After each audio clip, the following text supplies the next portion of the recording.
Time to bring in Laura Ingraham now. I can't wait to hear what she thinks. This is I mean, good. I can't, Great. Laura, Really good. you need note cards to keep up with all the developments that have happened in just the last 12 hours. From John Kerry saying it would be an unbelievably small attack to then saying, hey, you know, Syria can get out of this if they just give up their chemical weapons, to Russia getting back into the game, to now Syria saying, yeah, we will give up our chemical weapons. And the bottom line here is the president has an escape hatch, right?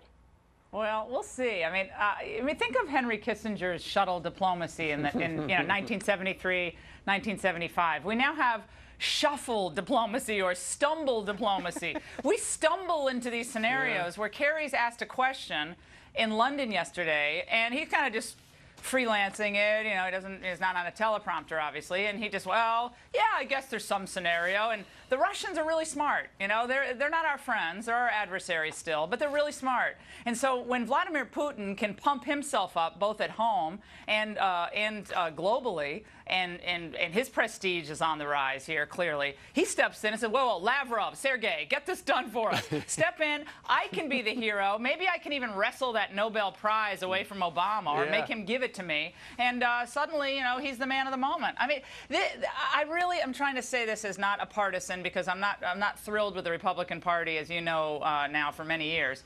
But if you just look at this objectively and think of if this was a product rollout for a Fortune 500 company, and this was your job to sell this new product, and you had performed as these people have performed over the past 11, 12 days, you would clearly have been fired. So my question is, why do we still have the same foreign policy team in place if they're this incompetent across the board? It's a stunner. We just hired him. The Secretary of State is brand new to the job, and we know that his stumble describing the attack as so small John McCain would probably have an aneurysm. And then we find all of a sudden that a little bit later the State Department walks back his statement when he walked back his statement when he said that if they gave up all their chemical weapons, then that would be one way to avoid the attack. And then in come the Russians in between. The president's got 6 network interviews lined up. And his first answer is, looks like I have a brand new topic sentence.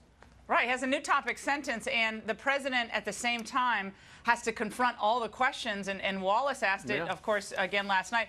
Your public support is not only not building, it's eroding. So the more Kerry goes out, the more you had the testimony on Capitol Hill. You sent out poor old General Dempsey and Susan Rice. You know, and that's Hagel a great choice. Great choice for the anniversary. Yeah, but Laura, great choice. Laura, it's embarrassing. But John Kerry should get a quadruple raise today, because whether you believe it was a gaffe or not, or planned, he's taken President Obama off the hook. Now President Obama can come out tonight and say, you know what? I've rethought this whole thing. I did discuss this with Vladimir Putin at the G20 summit. I can only reveal it to you now, what we discussed, and we're going to go with diplomacy instead of a strike. Takes him out of the hands of Congress, giving him a big fat no, and it takes him out of the hands of the American public 80% to 20%. The president's approval rating today is underwater, obviously. He's lost huge ground in just his rating on foreign policy. I think it's the Wall Street Journal poll that just came out today. This is an example of what happens when a community organizer who's used to doing the razzle-dazzle with Oprah and all of his celebrities thinks just through the sheer force of his personality and his magnetism, he can somehow change the chess pieces on the board. When you're dealing with someone like Russia, it's a great world power, even with all of its struggles, or China.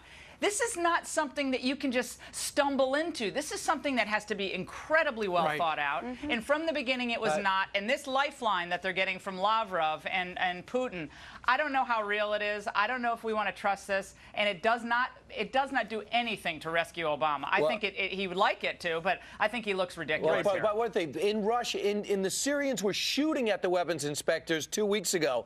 Now they're going to welcome them in to take out their tons of illegal chemical weapons. It's over there, and by the way, the barn. We're forgetting about the fact that they used them. The reason we were attacking them is because they used them, not because they had them. When they had them, we didn't say anything. They used them was the problem. So we take them out because of the threat of military force. Are we to believe we're going to get all of it? Are we going to believe the Russians are going to get it? Are we going to believe the UN's going to get all of it?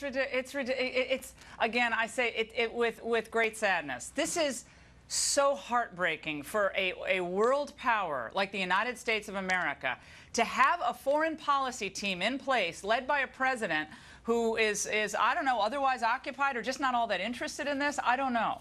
To have stumbled into the crisis with the red line, then deny you said the red line, then to stumble into a solution, I guess we could say this makes Obama look good, but I think that calculus is really... I'm not saying it makes him look good. I'm saying that for this moment in time, it takes him out of a huge problem of having Congress vote this thing down. Well, I tell you what, and we kind of got a taste of it last night when he did the round robin with all of the network anchors for 7 minutes. That was really apiece. Convincing. It was. You know, he made it clear that the reason we're where we at, even though we know that we've stumbled into this, is because the threat of force by the United States and what he has done, you know, with his personal relationship with Vladimir Putin, which was really funny. Anyway, here's Chris Wallace with the president late yesterday talking about how the president now essentially is trying to take credit. This is something that is not new. I'd been discussing this with President Putin for some time now. The last time we were at a G20 meeting in Los Cabos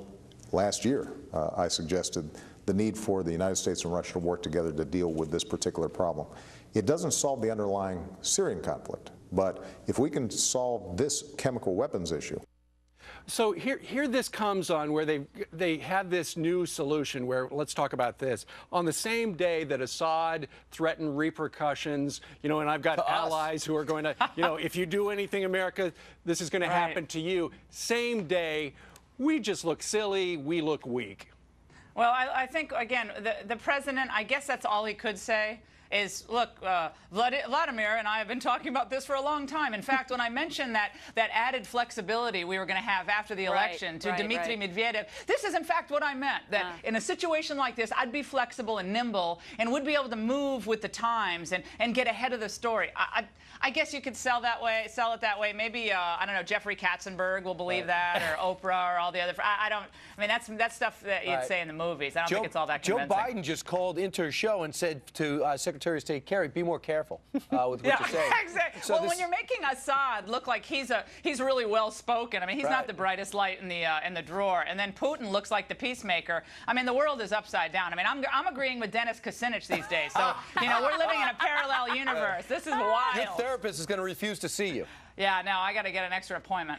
Well, okay, so what do you expect the president to say tonight? Because the speechwriters are on overdrive. Throw out the draft. I know, we got to get rid of that draft. They were up all night, but I actually think the president had a good night of sleep because he's off the hook in my mind. But what do you think he's going to say? Well, I think he's going to say, look, you know, things are changing quickly. The United States has urged, you know, tough action. Obviously, we have the greatest military in the face of the earth. We are going to continue to lead the global community and talk to all the players. But ultimately, I have work to do, and I think he's going to concede that he lost public opinion, which he did kind of yesterday. I also think he's going to thank both senators for their support and the 2 House members. And, he's going to do a shout. He's going to do a shout out to McCain and Lindsey Graham, and maybe he'll look at it and say, hey, guys, maybe next time we'll be able to use that military force. Sorry about that. We were within 98 of passing. Yeah, darn. All right, Laura. Well, Laura, sorry we had nothing to talk about today. Nah, it's a slow day, next as week. always. That's all. See you later.